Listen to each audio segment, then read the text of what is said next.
Good afternoon. I am delighted to welcome you to this presentation, this first episode in our history series, A Political History in the Making, a backwards look at the midterm elections of 2018. I am Judy Woodward, the history coordinator of the Ramsey County Library, and I'm very pleased to welcome today Professor Billy Junker from St. Thomas University, who has informed me that he has strong viewpoints, and so you'll all be ready to you know that our speakers come from a variety of viewpoints, and maybe I should say this more often, the library does not, of course, endorse particular speakers' viewpoints. Our job is to make sure that there is the breadth of opinion represented. Oh, and I'm sorry about the... Yeah.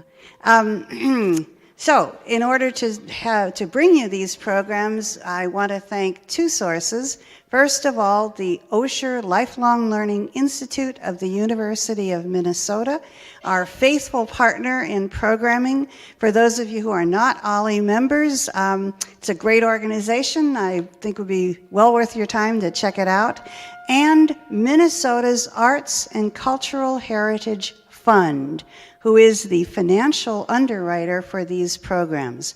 The Arts and Cultural Heritage Fund came into being with the passage of the Legacy Amendment of 2008, which means the voters of Minnesota are in fact bringing us these programs. So, thank you very much. I think considering we're going to talk about elections today, it's appropriate to make that thank you. So, now I'll turn the podium over to Professor Junker.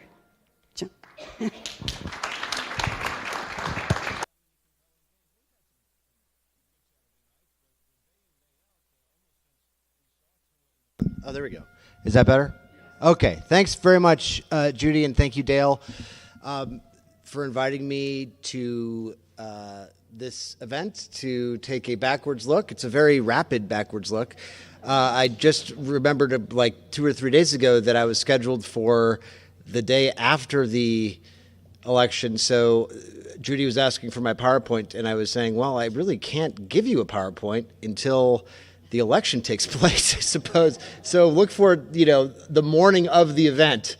But this is a lot of fun for me. And I'm looking forward to going through some of the electoral results. I have some comments about the results that I will sort of offer at the end that I'm sure will be, well, maybe they'll be provocative, maybe they won't.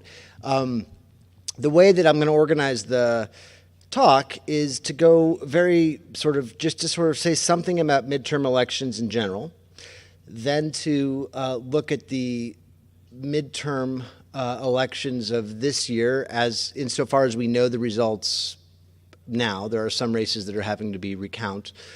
And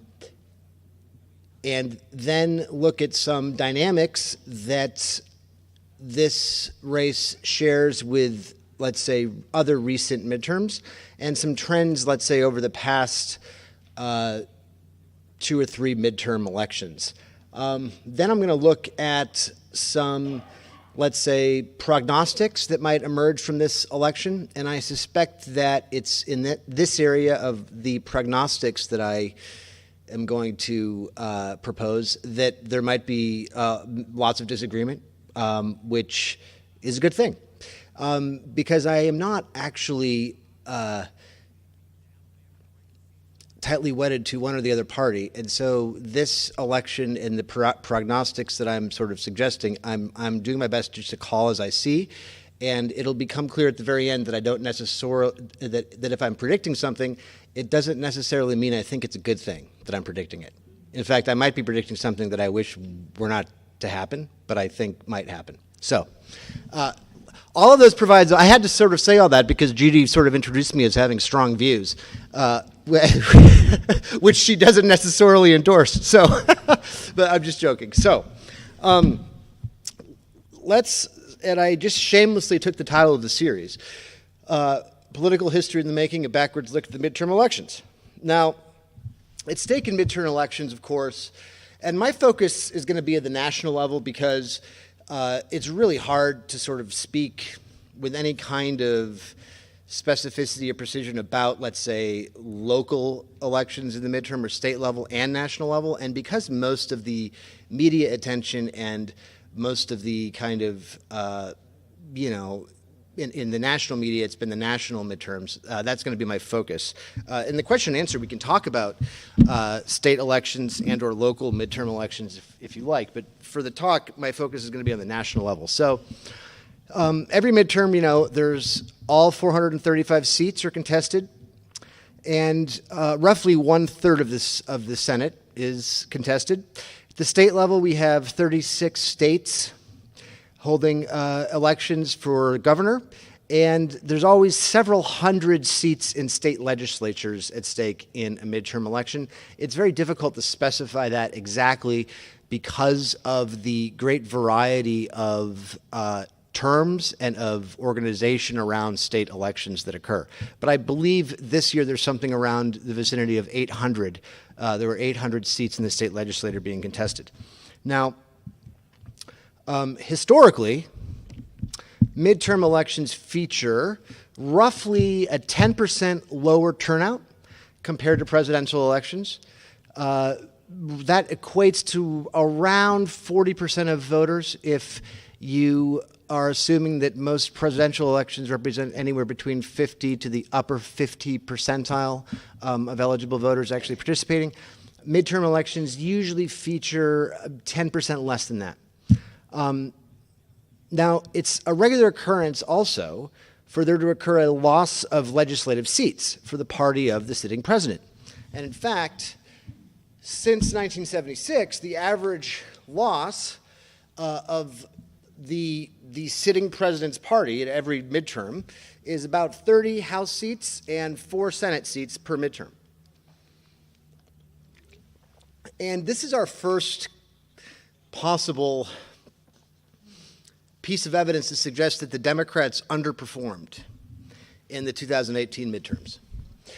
And we'll see some more evidence to support that. But if you note that as of right now, I believe, the Democrats have picked up 26 seats in the House and have actually lost 3 more seats in the Senate.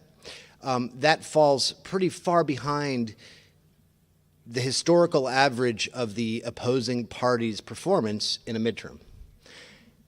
Most midterms feature a noticeable swing of independent voters to the non-presidential party.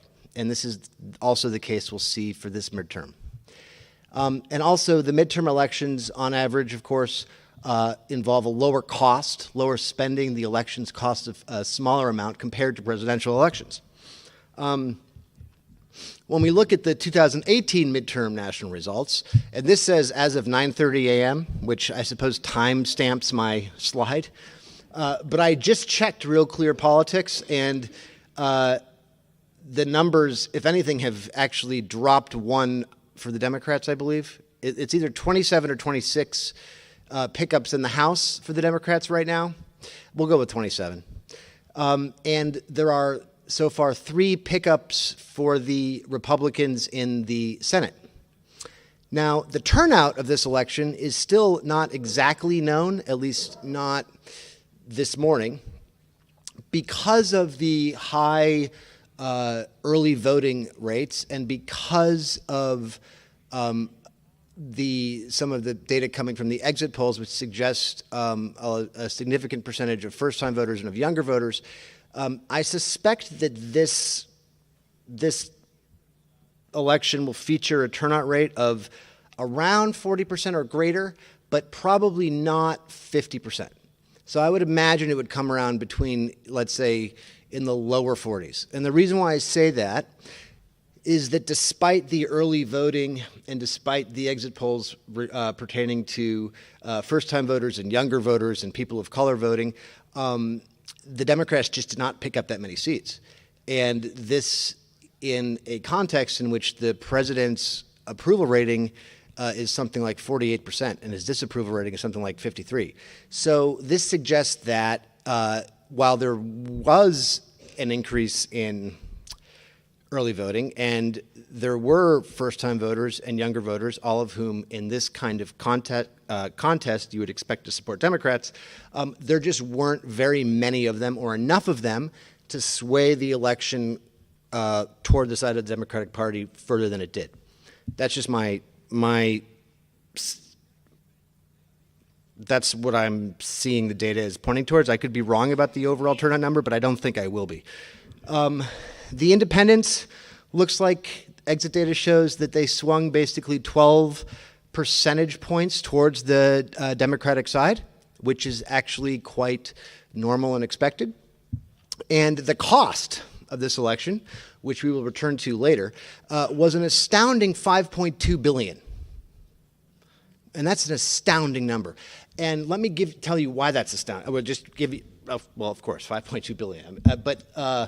So the 2008 presidential election,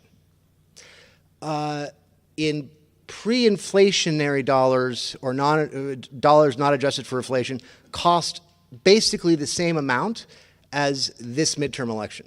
And even if you adjust the cost of the 2008 presidential election for inflation, it comes out to basically around $5.95 billion.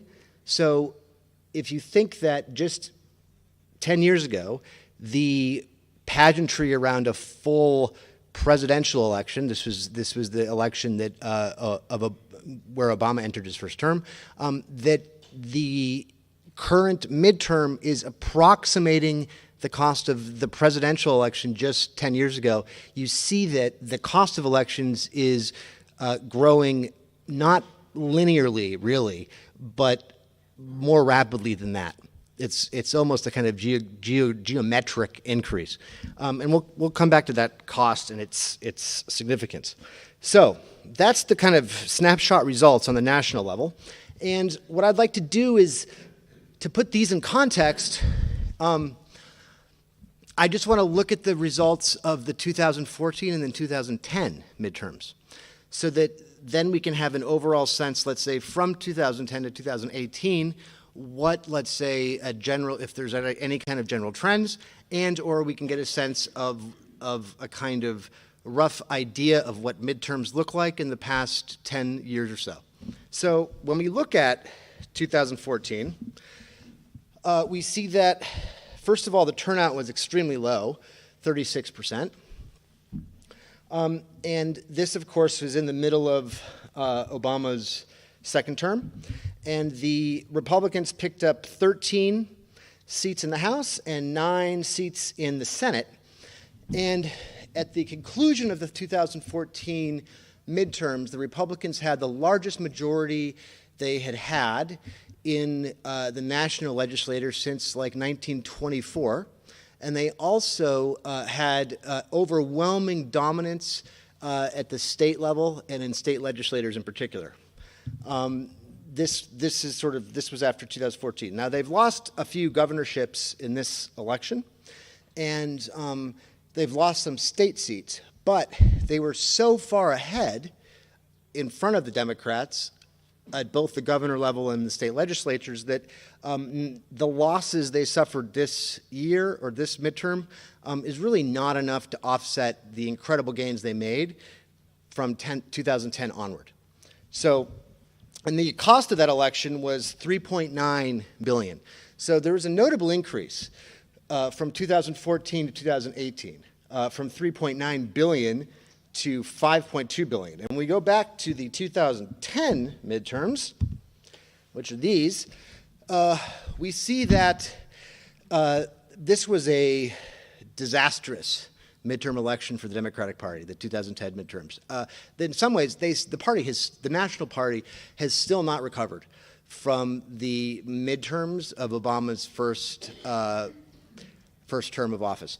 The House went 63 seats to the Republicans, and the Senate went to the Republicans 6 more seats. So the Republicans gained, close to 70 legislative seats overall at the national level in that midterm. The turnout was greater than 40%, which suggests a kind of very activist electorate. This is the midterm of the famous sort of, or infamous, I suppose, probably hypocritical, well, we are talking about national politicians, of course, Tea Party Republicans, right, with the kind of quasi-libertarian, small government sort of radical economic stance that took the House by storm in the first term of Obama's presidency. Now, but, again, independents went to the Republicans in that 2010 midterm by 13%. So just as there was a 12% swing to Democrats in the current midterm, you'll see that in the two prior midterms, there was an equivalent swing to Republicans of registered independent voters. So essentially, the standard, what happens historically in midterms is that the oppositional party is able to get out the vote more ably than the sitting party, because the oppositional party can just run against the sitting president, who is, I'm sure, not acting well as a president, because most presidents, unfortunately, I don't think enact policies very well. And so it's an easier sort of for the oppositional party to sort of motivate a vote. And independents, who often voted for the president on the basis of beliefs that the president would actually do what he or she claimed to want to do in the candidacy, are upset because it always happens that the president actually doesn't do what he or she claimed that he or she was going to do. Okay? And so independents who vote for a presidential candidate because of some kind of promise, whether it's Obama promising to help the little guy, or it's Trump promising to help the little guy, those kinds of independents, after 2 years of a presidential reign, tend to turn against the president, because in neither case does Obama actually help the little guy, nor Trump help the little guy. So then, if you look at the sort of 2010 to 2018 midterm national elections as a trend, or overall, you'll see that since 2010, adjusting for this election cycle as well, the Republicans have picked up 50 seats in the House since 2010 and 18 seats in the Senate since 2010. This is including the losses of the House for this midterm. So the Republicans, let's say, have been dominating midterm elections since the Obama era. That's just, there's no way to argue against that fact. It's just true. The average turnout has been around 41%. And if you average the relative percentage swings and work them out over the last three midterms, you'll see that, overall, independents have gone to Republicans sort of plus 4.3% since 2010. And the cost of each election is roughly sort of 11% greater than the next. Of course, the difference in cost between the 2010 and 2014 election was only about $300 or $400 million, whereas it was greater than $1 billion between the 2014 and 2018 election. So the average is 11%, but again, that curve is not linear. It's sort of sloping up like this. Now, of course, the 2010 midterm was the most expensive midterm ever. The 2014 midterm was the most expensive midterm ever. The 2018 midterm was the most expensive midterm ever. So that trend is going to continue, probably. Now, some points for considerations from the midterms.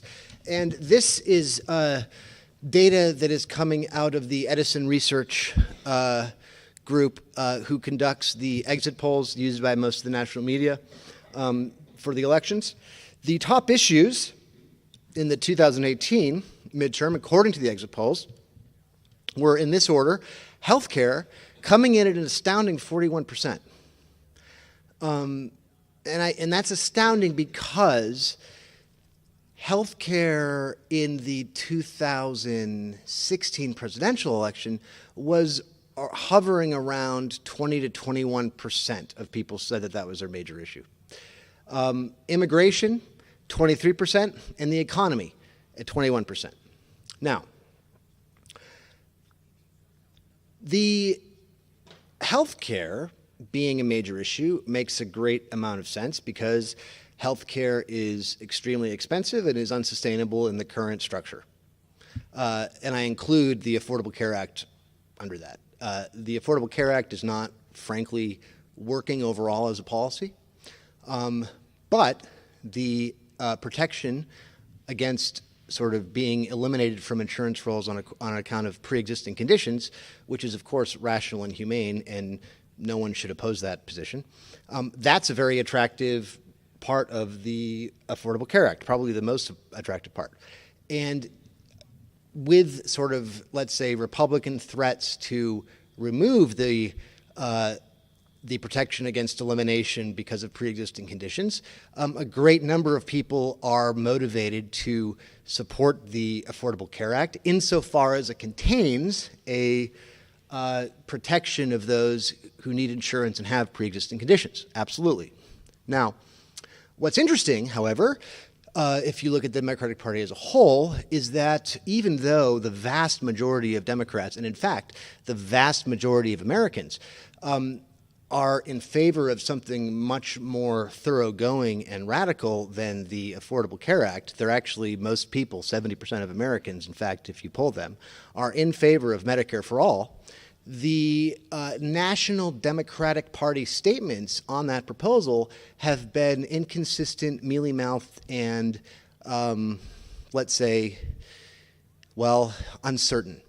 Certain Democrats running and or in office are, of course, vocally in favor of Medicare for all, but a great many Democrats and I would say the majority of the Democratic leadership and some of the most visible national Democrats are actually probably not for Medicare for all, even though 70% of the people in America are. So the one question that emerges for the Democratic Party is, will the Democrats push for Medicare for all, which is supported by 70% of Americans?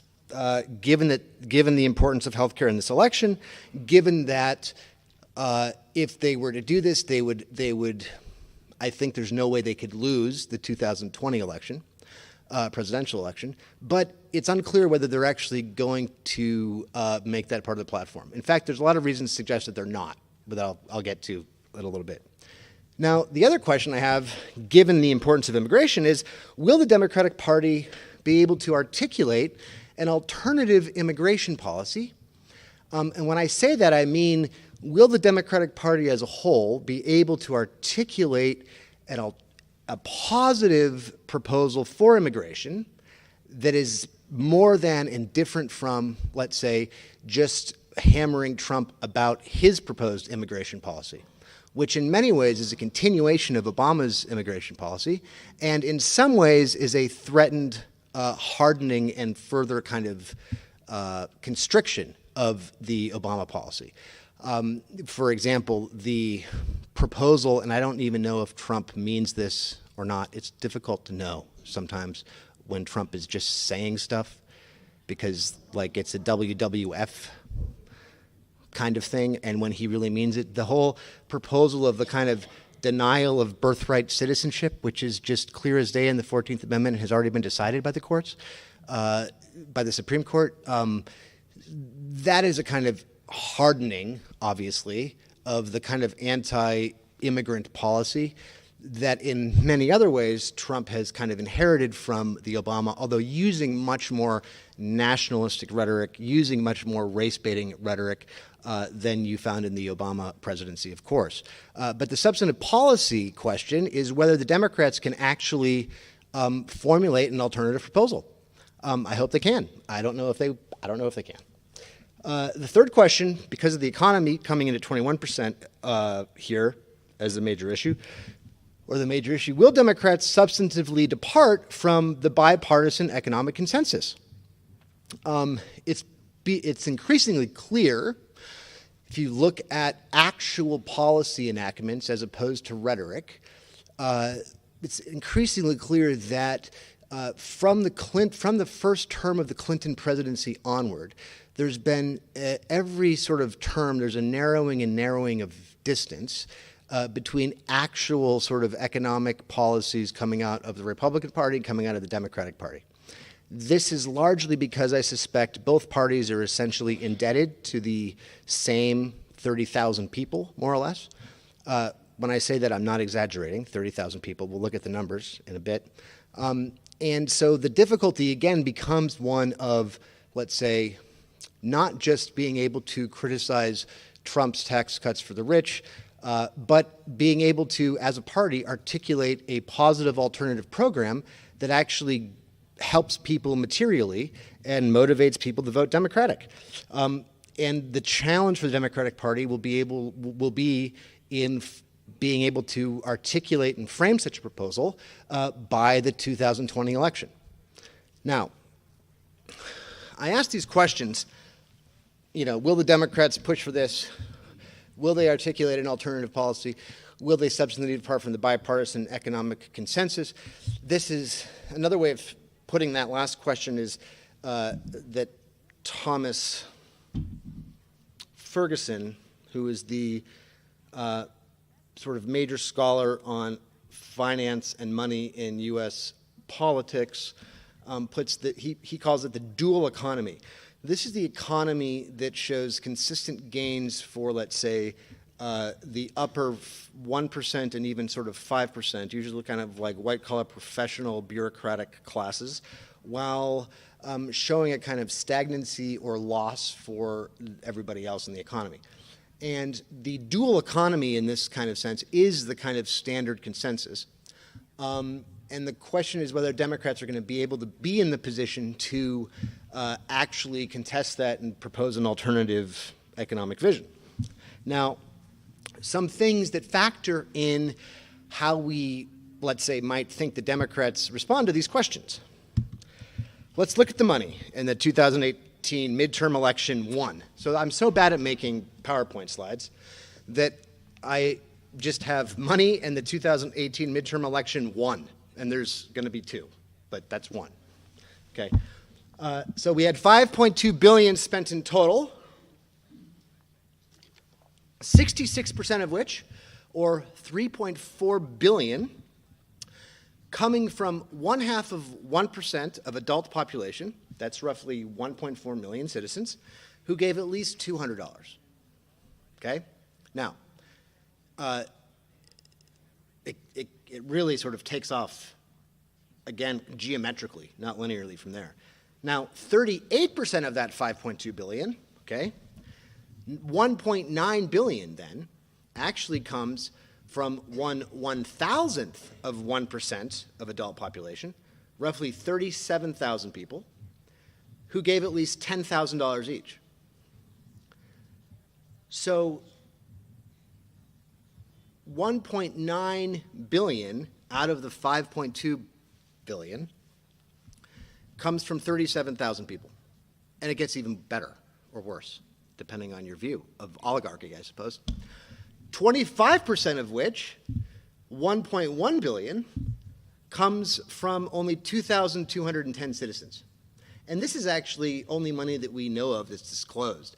Because of Citizens United and because of the extremely complex way that dark money can be funneled through super PACs and such, the extravagant rate of giving among the extreme minority of the wealthiest segment of the population is probably further skewed than even this. This data is taken from an article by Richard Briffault in the International Business Times of November 4th, in case you want to go back and look at the original article.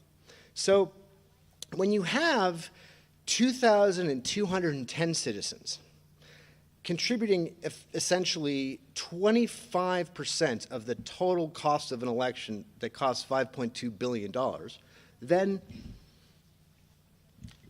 you have a very small segment of people to whom the national elected candidates are actually answerable in some way.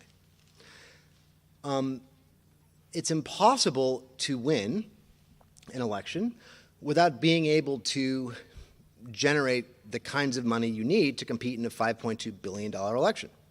And there's only a small segment of the population, if you're going to be relying on donations of more than $10,000, directly or through super PACs, that in fact can give you the kind of money you need.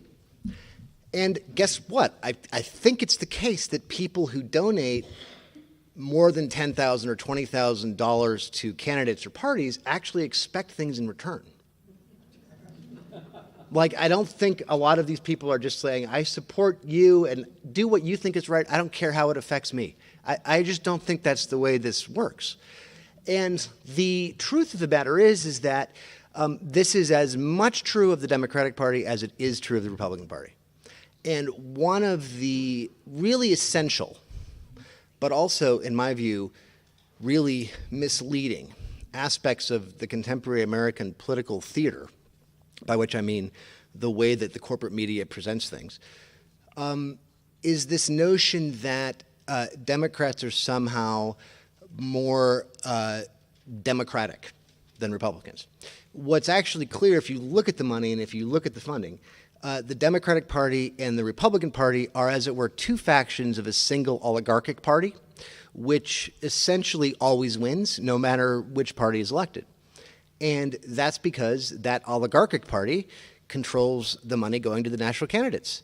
And so, for example, if the oligarchic party is going to be hurt by something like Medicare for All, then even if the Democrats know that that most Americans think it's the major issue, and even if 70% of Americans would be in favor of Medicare for All, there's a really good chance that Medicare for All is never going to happen.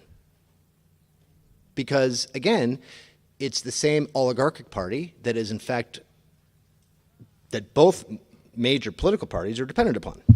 Now, money in the midterm election, too. This is disclosed 2018 election spending by the securities and finance industry. Again, this is only the money that has to be disclosed because it's going directly to a political candidate or a campaign committee. It's not the money that can go to a kind of super PAC or something like that. What's interesting, and this is a kind of trend that you especially saw in the 2016 presidential election, but the trend is continuing into the 2018 election, which is that of the money coming, disclosed money coming from the securities and finance industry, so this is Wall Street, the Democratic Party is actually outperforming the Republican Party in Wall Street industry donations.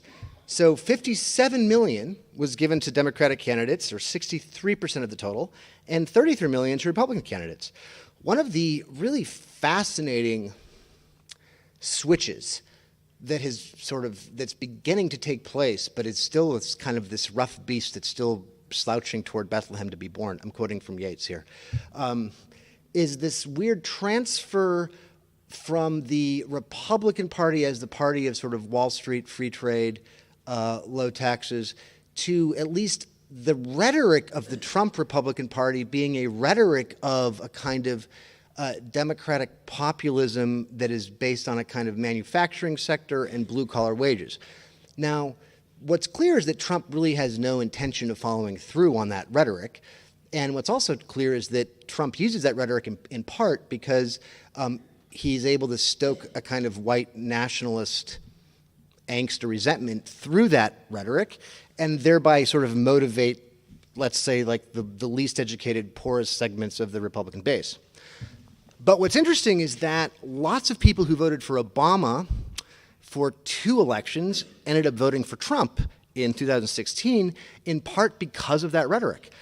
And so one of the situations you have now is that the Republican Party is becoming increasingly aligned with some kind of weird, sort of grotesque version. I don't want to say it's like the party of the Franklin Delano Roosevelt Democrats, because nothing could be further from the truth.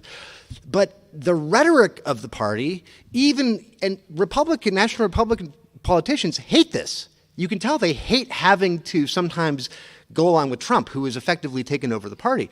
But that party has now become a kind of, at least in speech, party of the working man. And the Democratic Party is increasingly becoming the party of the Silicon Valley elites, of Wall Street elites, of technocrats, and of the military-industrial complex. So it's incredible in a really relative, now of course really both parties are the parties of those people, but it's noticeable that the Democrats are finding it harder and harder to get away from the clear impression that They represent things like trade, finance, military intelligence industry, all these kinds of things, like in some ways more explicitly and more transparently than do the Republicans. And as someone who grew up in the, the late 80s and early 90s and lived through the kind of, contract with America of the Republican House there and the Clinton years and all this kind of stuff, it's quite extraordinary to see the shift that has taken place just in the course of basically one electoral cycle. Now, interesting quote here from CBS Money Watch, and I love the language, and I've actually highlighted the key word here. Democrats' Wall Street favors have tended to be moderates, Bloomberg noted. Representatives Josh Gottheimer of New Jersey, Georgia's David Scott, and Connecticut's Jim Himes, a former Goldman Sachs banker. Now, when someone on CBS Money Watch says that the Democrats that Wall Street favors have tended to be moderates, what that person really means is indistinguishable from Republicans when it comes to anything pertaining to Wall Street. That's the way you need to read that when you see that on CNN or in the Washington Post or the New York Times, because that's what it means. Okay? Now, I'm going to provide 3 provocative quotes, 2 from Nancy Pelosi, a woman who I'm grateful to for never ceasing to supply me with provocative quotes, and 1 from a CNN commentator, Van Jones, that to my mind suggest, let's say, the strategy that the Democratic Party is going to adopt from the midterms going forward to 2020. Here's the first quote. "The idea," said Representative Nancy Pelosi of California, the Democratic leader, "is to show voters that Democrats are a governing party, not the leftist mob that Mr. Trump has described, and to extend an arm of cooperation to the president after an electoral rebuke." So for all of you well-meaning, Democrats perhaps, who thought that a vote for the Democratic Party was to sort of signal some kind of resistance to Trump, Nancy Pelosi has a different message to send to you, and that message is that, in fact, we're extending an arm of cooperation, of bipartisanship, she'll go on to say, okay? And we're not a leftist mob. And of course, the Democratic Party is the furthest thing from a leftist mob that could possibly be imagined today. I actually wish the Democratic Party resembled more a leftist mob. But that tells you what side I'm coming from. So, the second quote from Nancy Pelosi, "We will have accountability and strive for bipartisanship." The same thing people have been saying since 1992. "With fairness on all sides and a bipartisan," I love this, "marketplace of ideas." This is the likely Democratic Speaker of the House, using terms like a bipartisan marketplace of ideas. This could be Newt Gingrich. "That makes our democracy strong. We have all had enough of division," she said. "Americans want peace. They want results." And then, okay. Oh, that's, I can just ignore that? Okay. And then the final, I thought that I was being corrected by some George Orwell-like, yeah, 2 + 2 is 5, right? Yeah. So, and then this quote by Van Jones, which I find is extremely instructive. "We have the beginning of a new Democratic Party." This is Van Jones after the, to my mind, the objectively lackluster results of the Democrats in the 2018 primaries, or midterms, excuse me. "We have the beginnings of a new Democratic Party, younger, browner, cooler." It's infantilizing. It's a little bit nauseating. "More women, more veterans. Can win in Michigan. We'll see. Can win in Pennsylvania. Can win in Ohio," said Van Jones, a CNN political commentator. Now, so what you're seeing here, I think, in tandem with Pelosi and Van Jones, is the strategy of the Democrats going forward, which is to say a doubling down on symbolic, a kind of like symbolic democratic position that is largely achieved through essentially using minority and women candidates to stand for some kind of democratic reach that the party as a whole doesn't actually represent or care for. But these people are going to be increasingly called upon to bear the weight of the Democratic Party's name, while in substantive policy decisions, the Democratic Party is going to go the way of Pelosi. So essentially, the Democratic Party is going to be something like the Republican Party with that's a little bit younger, browner, and cooler, with more women and more veterans. The aim here is to convince, I think, Democratic voters or people who are likely to vote Democratic that there still is a difference between the Democratic Party and the Republican Party. And one way you can convince people of that is by advertising yourself as the party of diversity and inclusion. And I happen to think that's an extremely cynical way of doing things.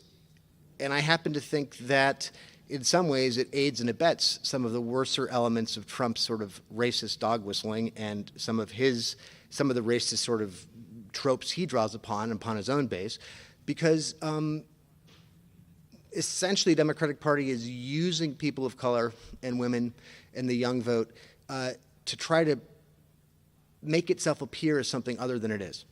At least that's a possible view. I'm not saying it's my view. It is my view, but some predictions from between 2018 and 2020. One, there's going to be lots of party political theater, because now the Democrats have the House. There's going to be lots of hooting and hollering and, hysterical, angst-ridden, long pieces in the New York Times and the Washington Post. And there's going to be lots of things that involve Trump's tax returns, quote-unquote Russiagate. There's going to be lots of symbolic opposition to Trump, but nothing is actually going to come of it. There's going to be substantive bipartisan agreement on foreign policy. Everyone can agree that we need to invade more places and have more wars. That's going to include Syria. There's a planned war on the books for Iran. I don't know if you know this, but it's planned. There's going to be continued bipartisan support for anything that Israel says we need to do. And there's going to be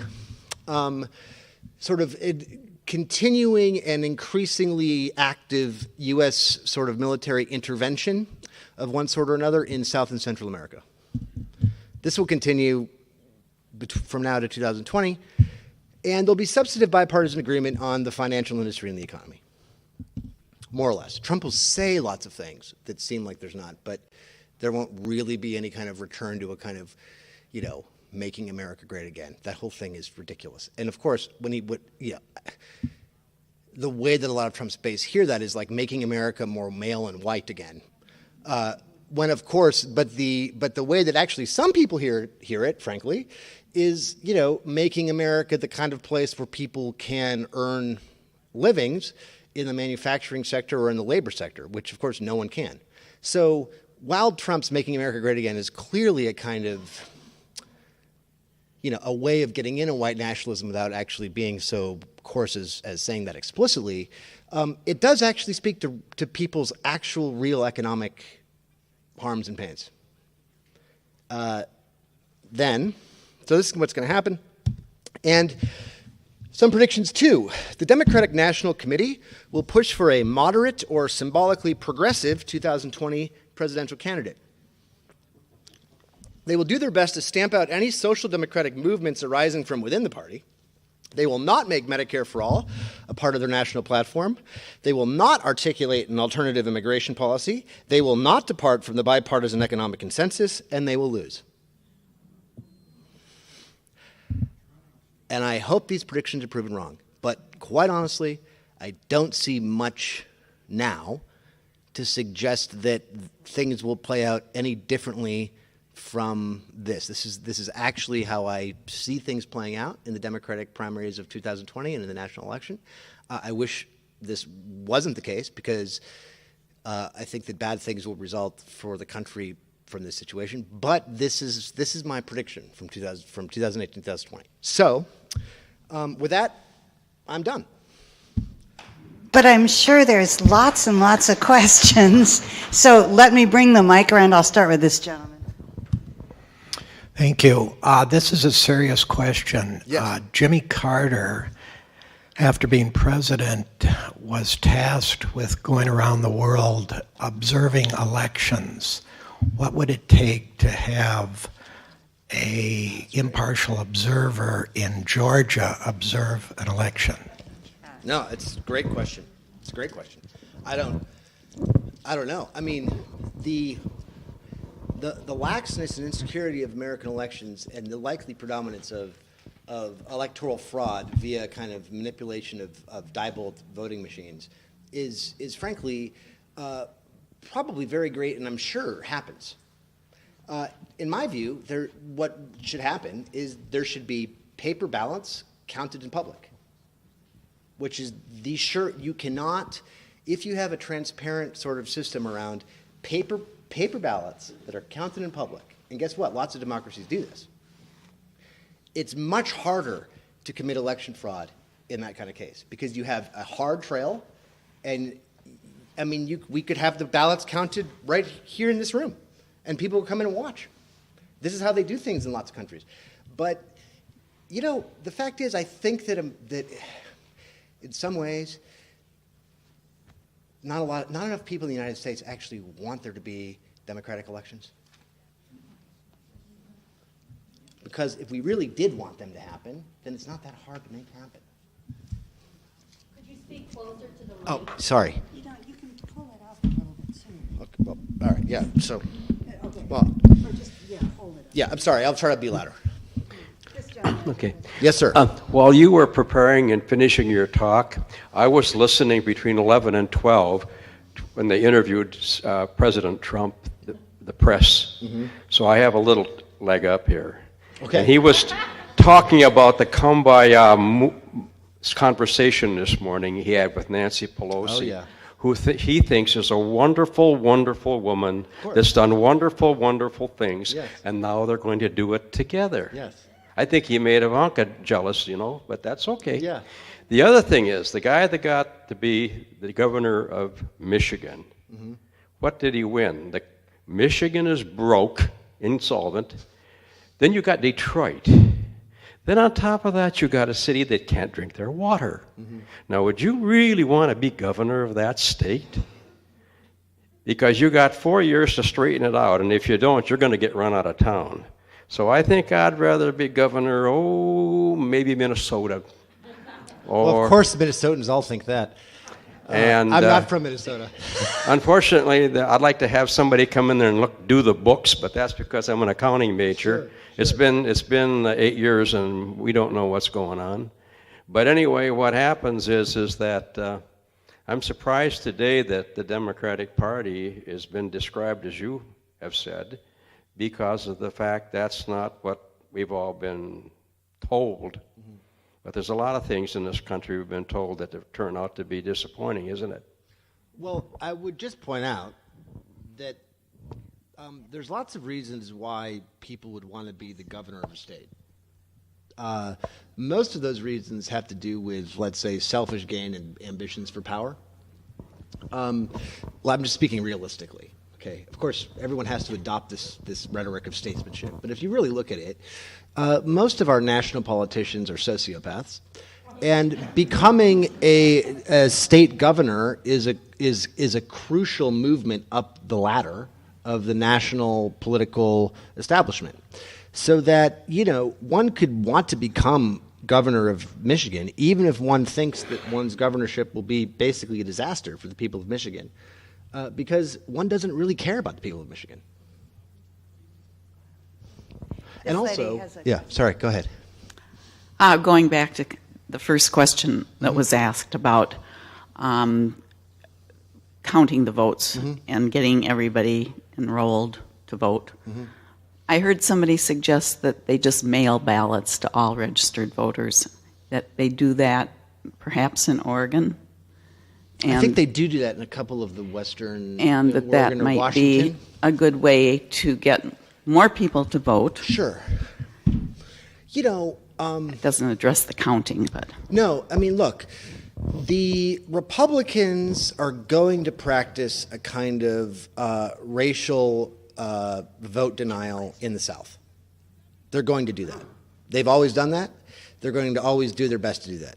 I mean, even the laws we have about criminal records and voting are ways of basically artificially lowering the possible voters who would probably not vote for Republicans. But Democrats can easily still win if they actually have positive, substantive proposals that motivate enough people to want to go out and vote for them. I think the single biggest problem with the Democratic Party at a national level is that they really don't have anything that is so obviously better for the majority of Americans that it moves the majority of Americans to go out and vote for it, frankly. So while I completely agree that lots of things are broken with the election and that the Republicans have adopted as a kind of national strategy implicitly an overall lowering of the vote, especially in areas that are demographically not conducive to Republican votes, right? I don't think that excuses the Democrats of actually not offering people things that are worth voting for. One reason why Clinton lost the election was not that, let's say, lots of white nationalists suddenly emerged out of the woodwork and voted. Those people have been voting Republican since Reagan, frankly. The reason why Clinton lost the election is that she didn't give people enough of a reason to vote for her, frankly. So I am not going to, trust me, I'm not the person who's like defending the Republican Party. I just think that the Democratic Party has gotten in a very bad habit of explaining all of its own failures by pointing to the Republicans. And I think that has not served the party well, and it has not served well-meaning people in the party well who really do care about, let's say, what the ideals that the Democratic Party claims to espouse, who really do care about those things.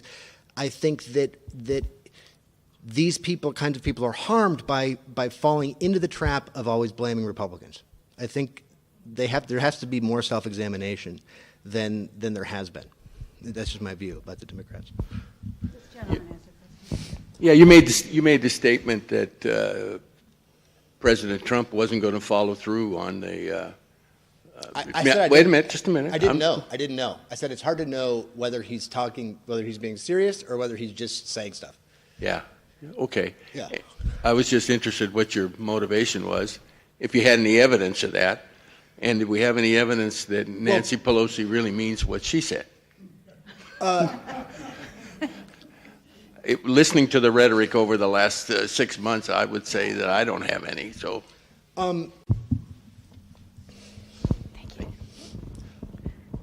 I think that if you look at the signals that are being sent by national media and by write-ups about the 2018 midterms, you'll see that the signals that are being sent are basically, one, we're going to go after Trump symbolically. There'll be some political theater around the whole Russiagate thing. But two, now that Democrats are in charge of the House, there's going to be a dialing back on the famed resistance that was motivating many Democrats purportedly from 2016 onward. Because the fact is that, Nancy Pelosi's constituents and Nancy Pelosi can't afford to actually go too contrary to Trump's proposals or Trump's financial backers because she has the same backers. So there has to be this kind of maneuvering where we give the American people a kind of theater of opposition and of difference, but at the same time we have to somehow start getting the American people to sort of recognize that we're gonna reach the hand across the aisle and get along and get things done, which means the bipartisan consensus of the elite. That's the signals that I'm reading from the media. I just think that's what we're being prepared for. I mean, you could disagree with that. We'll see we'll just see what happens. This gentleman has the mic. Could you tell us something about whether you think the consensus about American values has gone away.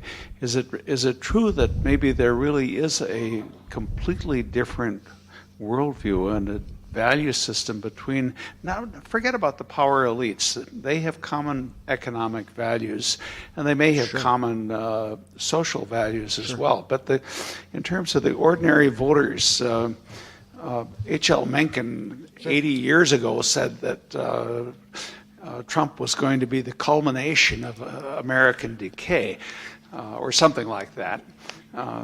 Rather, he was not an aberration, but a culmination, or he was looking forward to that. He might, you know what? Unfortunately, he may not even be the culmination. Pardon? He may not even be the culmination. Okay, but is there something He's a that symptom has happened? of an increasing illness. He's not the culmination of anything. To think that he's the culmination of something is to be extremely too relaxed about the present situation. Go ahead.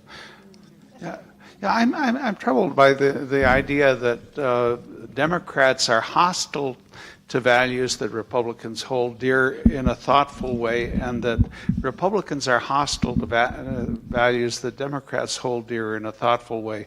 Has this always been this way, or is it worse now than it was 50 years ago? I actually think that, on the one hand, Democratic elites and Republican elites more or less agree on things because, again, the motivating basis for their outlook is class. And I also think that day-to-day, regular, average people, let's say, some of whom are Democratic and some of whom are Republican, actually probably agree far more with each other than either of them is aware. And one of the really important functions of having a national media that is constantly feeding you images of this great division in the American populace between, regular old middle-class Republicans and regular old middle-class Democrats is that it's extremely crucial that most of the American populace remain divided against itself. It's absolutely crucial that, let's say, well-meaning Democrats really do believe that most of the people that voted for Trump could only have done so because they're racist. And it's really important for most of those people who voted for Trump, many of whom are not racist. It's really important for them to believe that all Democrats are, I don't know, Satan-worshiping, big socialist, baby-killing demons. And, not all Democrats are Nancy Pelosi. So that was a joke. I didn't mean that was just a joke. That was supposed to be a little bit of lighthearted mirth. So I actually think that there's probably less division among regular old Americans than we are made to believe. But I think that one of the dangers of having a media that constantly tells us to believe in this big division is that if you believe in something long enough, it happens. But that only serves the purposes of a certain segment of the population. This gentleman has a question. You mentioned an oligarchic party that kind of unifies the two political parties. Yeah. And I got the impression this was consisted of the wealthy donors and special interests. But yet I see a really significant difference in the backing of the Democratic candidates and the Republican candidates in the sense of the organization and the purpose and the thrust or the effectiveness. Having read Dark Money, is where I got a lot of these ideas of the Koch brothers and their octopus-type organization of think tanks and influence groups and investing in state and local elections and investing in law schools and all that sort of. That organization is not backing Democrats. No. So I would at least suggest that this oligarchic party is split into a couple of divisions also. But it's not clear. I mean, what do the Kochs think of Trump? They don't like him. No. So what you're saying is true about the Kochs. They, because of the current setup and the current party dynamics, they're in a position to still affect greater direct control over Republican candidates than over Democratic candidates. All I want to say is that could switch more quickly than you maybe think. In other words, suppose that somehow, and this would not necessarily be a good thing, I'm just asking you to imagine a kind of hypothetical. Suppose that a kind of the Trump strain of republicanism, of a kind of basically implicitly, if not explicitly, kind of white nationalist economic base People's Party takes root, and the Democratic Party increasingly becomes the party of a kind of, let's say, market economy and is advocating for global trade and for finance and all this kind of stuff.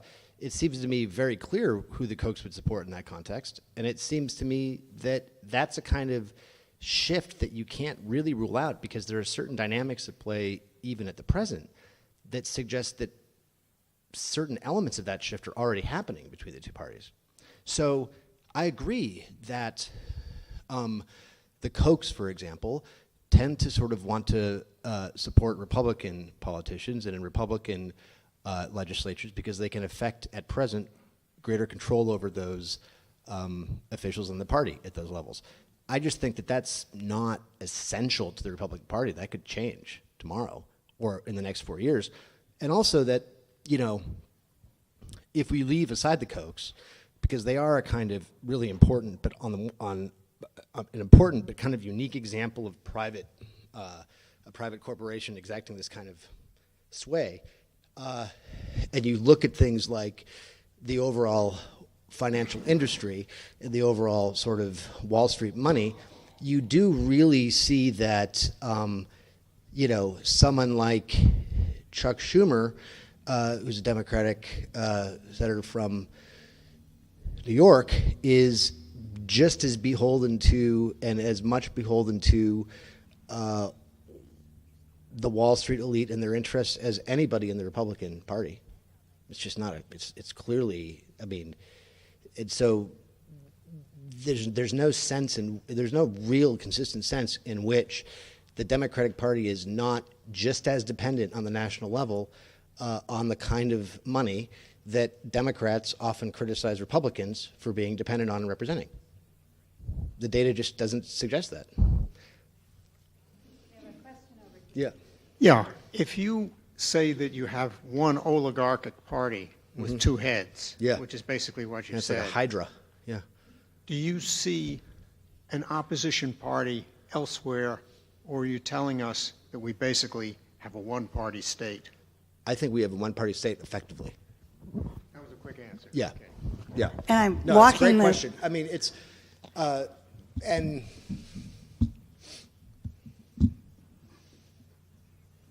Whose hand?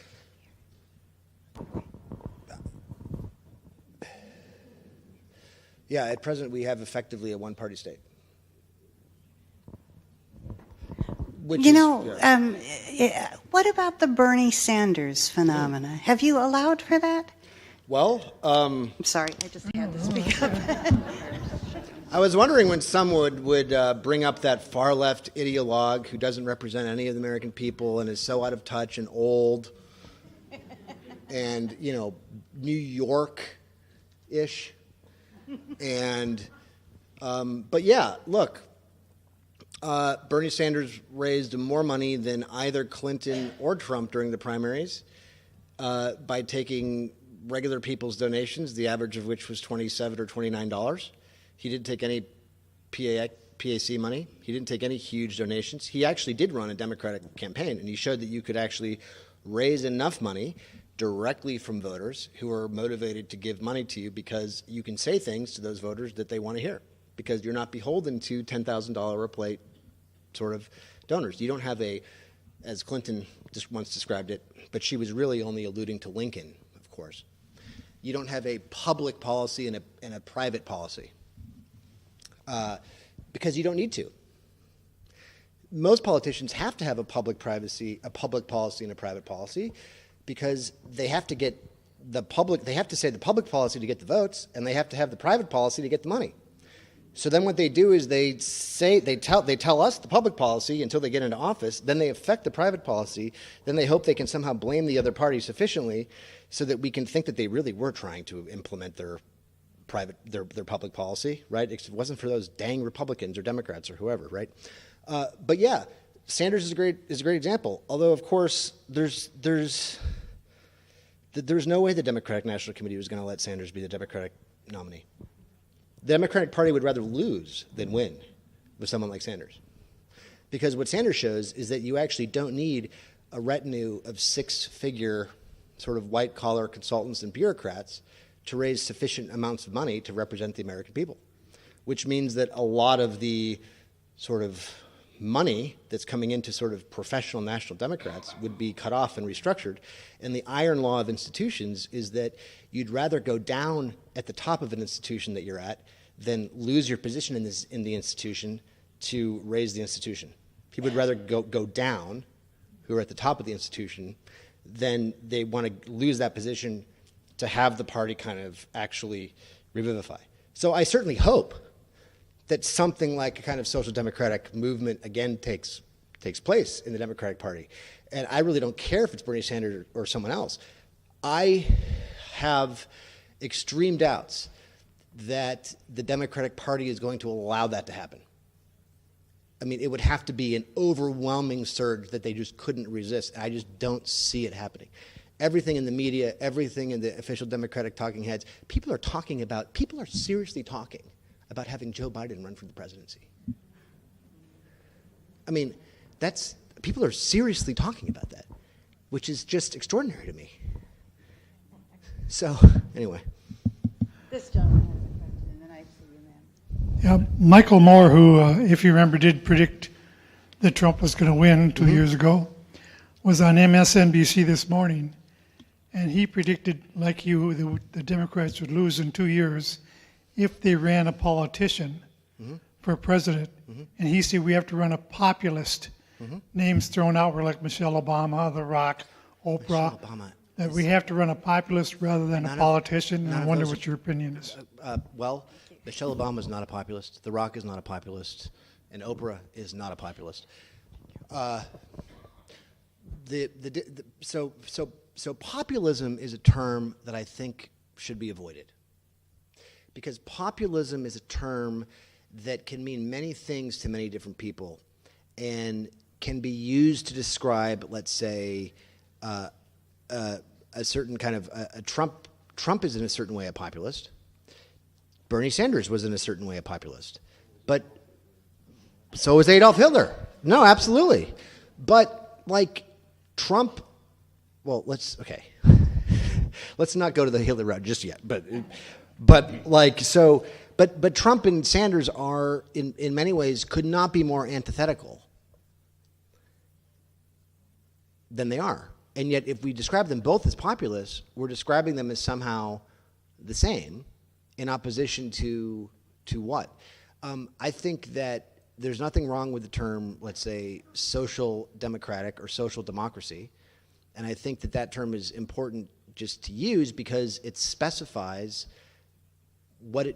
it specifies the form of populism that it's taking, which is not a kind of race or ethnic-based nationalism, but it's an overall orientation that suggests the economy and the political structures are there to serve, and they're at the service of, and they're sort of to help social life and democratic institutions.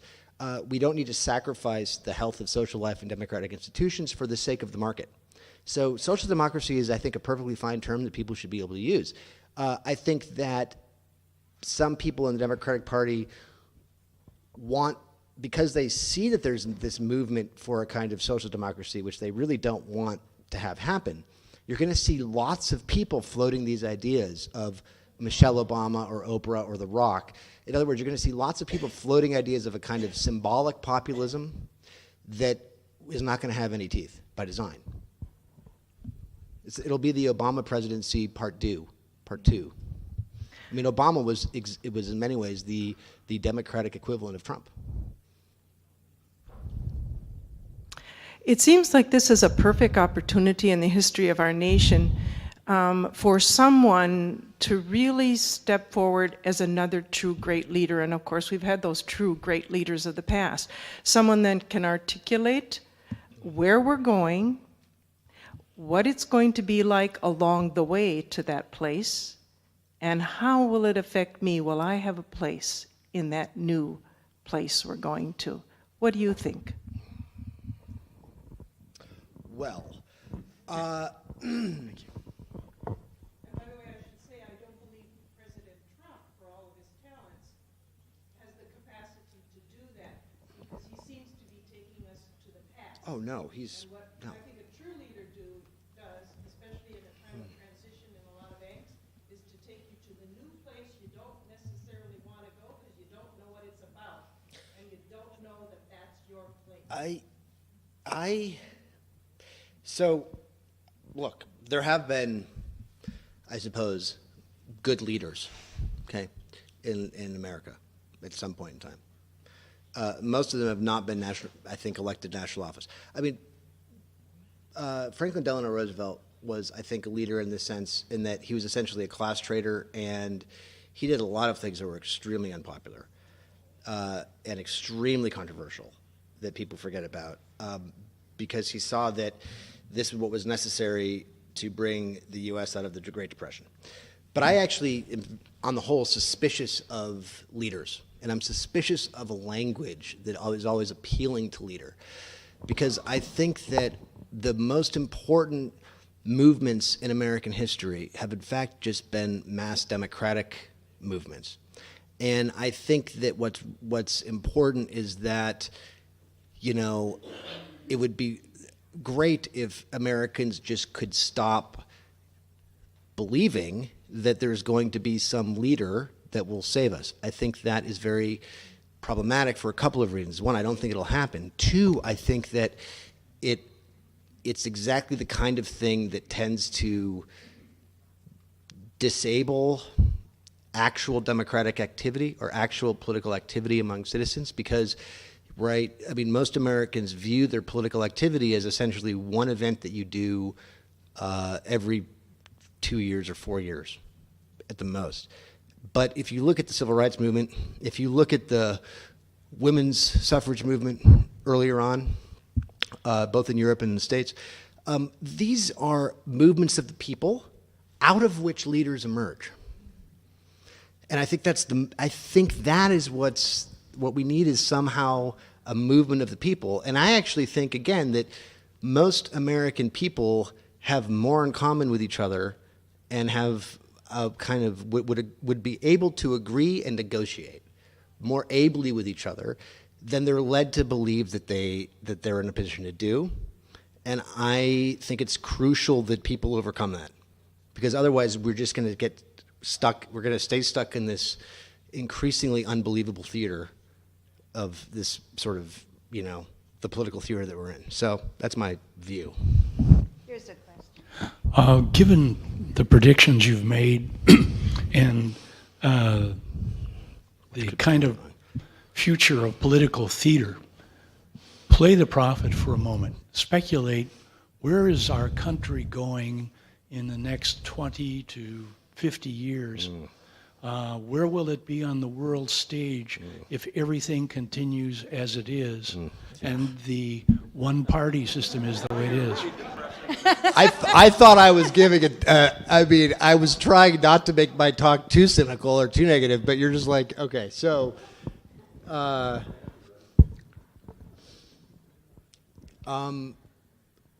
okay, well, look, I don't see things getting better before they get worse. What I see happening is an increase in the rhetoric of the existence of racism, a doubling down on the importance of diversity, inclusion, all this kind of stuff.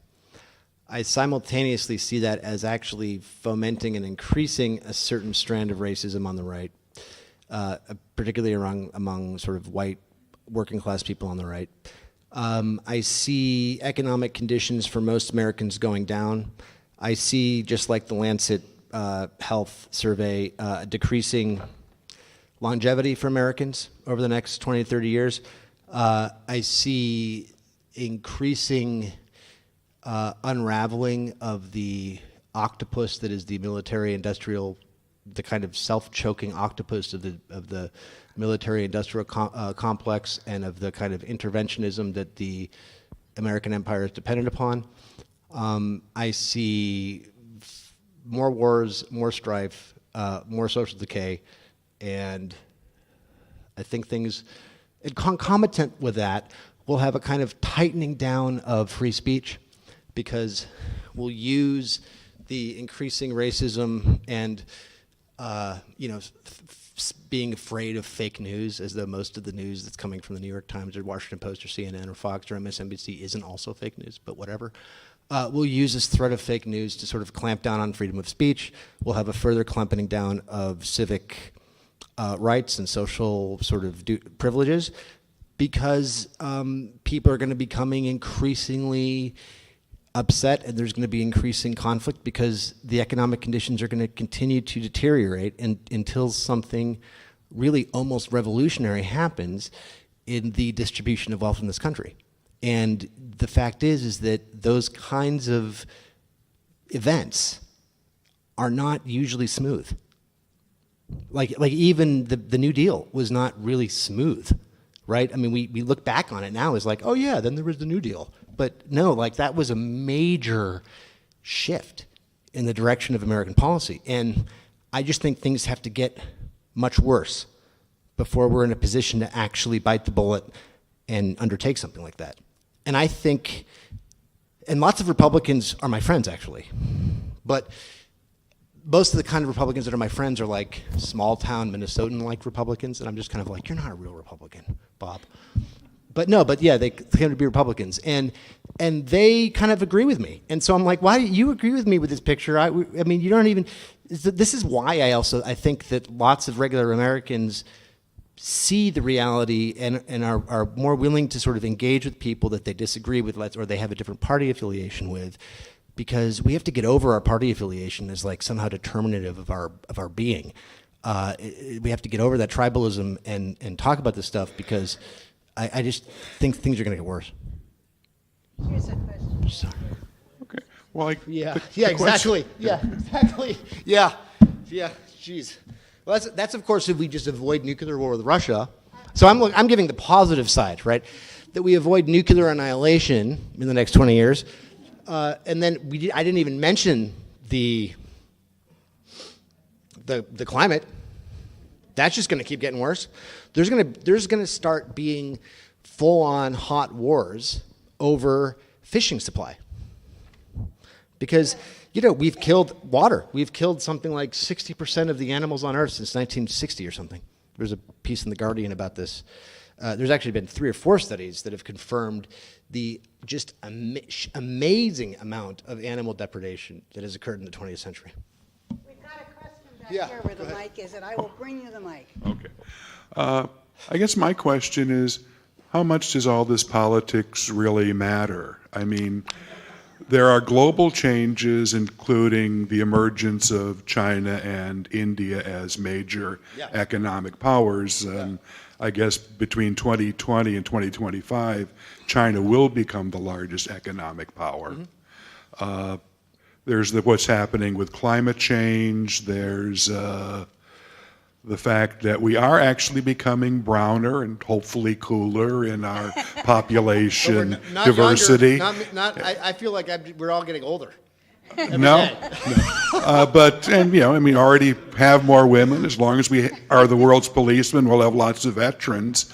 So all these things will not be impacted, as far as I can see, by any political change in Congress or even the presidency. Are we getting excited over things that are not all that important? That's a great question.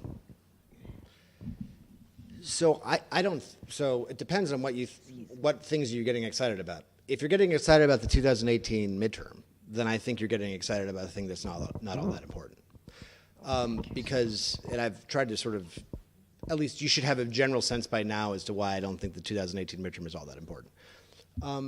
But if you're talking about, let's say, larger questions of U.S. foreign policy and the kind of weaponized financial instruments that the Fed, in conjunction with SWIFT and the petrodollar, sort of affects around the globe, then I think that there is reason to be concerned about these things, in part because as World War I showed us, you can go from a relatively stable, even, idealistically depicted perhaps as a kind of golden moment in history, to all-out decimative world war very quickly.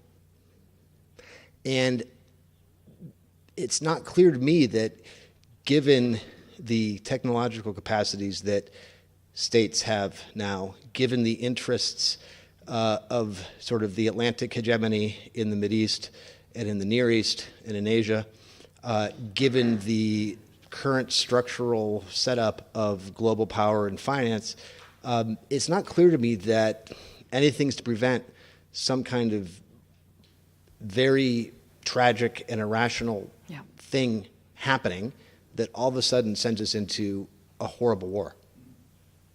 I hope that doesn't happen, but again, this is why history is important. Look at the run up to World War I and look at World War I. In many ways, the current situation we're in is much closer to something like the slow collapse of the international trade and gold standard sliding into sort of World War I than it is like World War II. A really great book that is not, again, super positive in its outlook. And now I'm forgetting the name but I'm going to remember the name. I'll give it to you after the talk. Yeah. Pardon me? No. No, yeah, okay. So I suppose that you're right in a way. I mean, the thought is that, one interesting thing that comes up with this is that people actually have way less political agency now than they did in the 17th century or 18th century or 15th century, because everything is so centralized now, everything is so administratively controlled, everything is so top-down, that there's actually much less political agency being exercised now. So that you're right in a way that politics is really not going to have much to say about these things. We've got a question. Question here. This morning when I was listening to NPR, I became more and more angry because of the way everything was pitched. Mm-hmm. Now I understand. I think that you are presenting a realistic point of view rather than a cynical point of view. I'm trying to be realistic. No, you are. One of the things that Senator Amy Klobuchar said, the Minnesota optimism will lead the rest of the nation. I would like your opinion.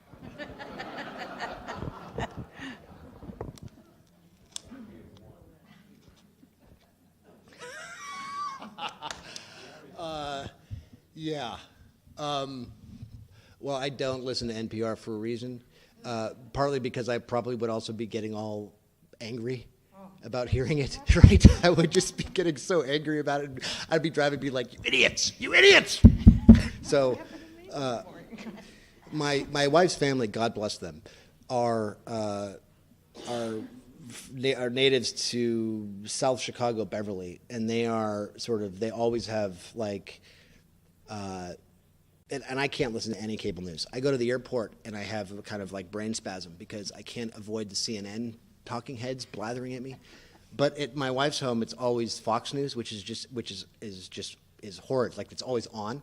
So I have to like hide my ears. But no, I mean, look, Klobuchar is not serious.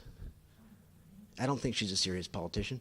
I don't think that she's someone that we should be looking to as like actually democratic or actually interested in things. I mean, yeah, there is actually a social democratic history and tendency in Minnesota politics that is really, really interesting, and a lot of it has to do with Scandinavian heritage. Northern European heritage of the culture.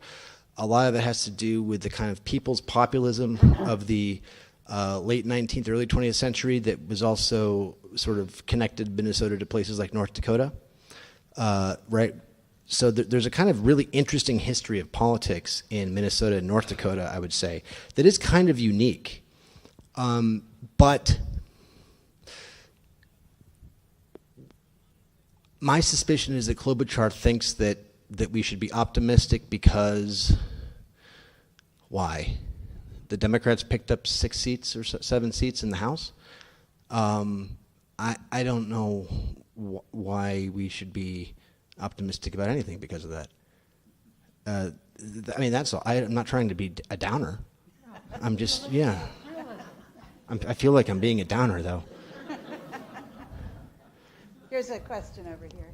You've said earlier that we have a single party with 2 heads. Yes. Which is basically built on money. Yeah. Is there any chance to get money out of the process? Well, what would that look like? I think that if enough people believe that that were the major issue and were motivated to act on the basis of that issue, then yes. I think that most people are not aware of the importance of that issue and are not sort of motivated to believe that it is the most important issue because most people rely on corporate media, frankly. And corporate media in the U.S., which is owned by 6 companies, total, right? I mean, all media outlets that you could really encounter, unless you go looking for, alternative news sites that will soon be clamped down, thankfully, so we won't have access to those. But unless you go looking for other sites, they don't want the American populace to know about the role of money in the elections because it's actually really crucial for the smooth running of the American democratic theater that the populace believe that something is at stake in the elections, or that people believe something is at stake and that they really kind of buy into the reality of political choice. So you're not going to find in the media any kind of sustained treatment of the major issues that are at the forefront of the kind of collapse of American democracy. The way that people are going to become aware of these issues is difficult to see. I mean, it's difficult to know how, but if you had enough people aware of them, and if you had enough people interested in them, then you could be motivated to do something about it. And this is actually an issue in which, interestingly enough, principled people on the Republican side and principled people on, something like the more, I don't know, or principled conservatives, for example, many of whom are no longer really at home in the Republican Party and really don't have a political party.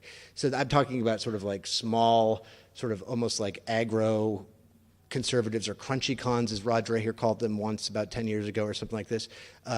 People represented like the American Conservative Magazine or things like this.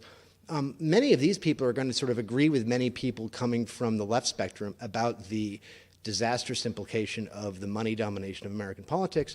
And so there could be a kind of really interesting unified movement of social democrats and conservatives on this kind of issue. I really think there could be. But I just don't think that it's hard to see how that kind of thing can motivate because everything gets sucked back into the 2-party electoral theater every 4 years. I'm sorry. Yeah. We're just about out of time. We do have time for one last question. I'm going to hand the mic over to this lady. However, Professor Junker has said that if he can linger a few minutes, so if you have additional questions, you can speak to him afterward. And after the show, you can throw vegetables at me. We'll go outside. We can clean up the walls. You can throw all your rotten fruit and vegetables at me. If we follow your thinking, there's an oligarchical party and nothing more, and that politics cannot solve our problems, what is the point of voting, and do you vote? I don't believe there's a point of voting in most national elections, no. I do vote. I do think that local votes and sort of at the local and state level are important, and I will vote if there's a candidate at the local or state level that I think is worth supporting. I don't believe that voting makes a very big difference at the national level. I just don't. Now, can there be some kinds of prudential differences that you think are important enough to vote for? I absolutely think people can have that view, and I respect people who maybe have a view that is roughly similar to mine about the current state of things, but who nonetheless think that voting is really important. I understand that. I happen not to think that's true. But if there were a candidate who I did think was worth voting for, I would vote. And on that somewhat hopeful note, I think we'll end. Thank you very much, Professor Billy Junker.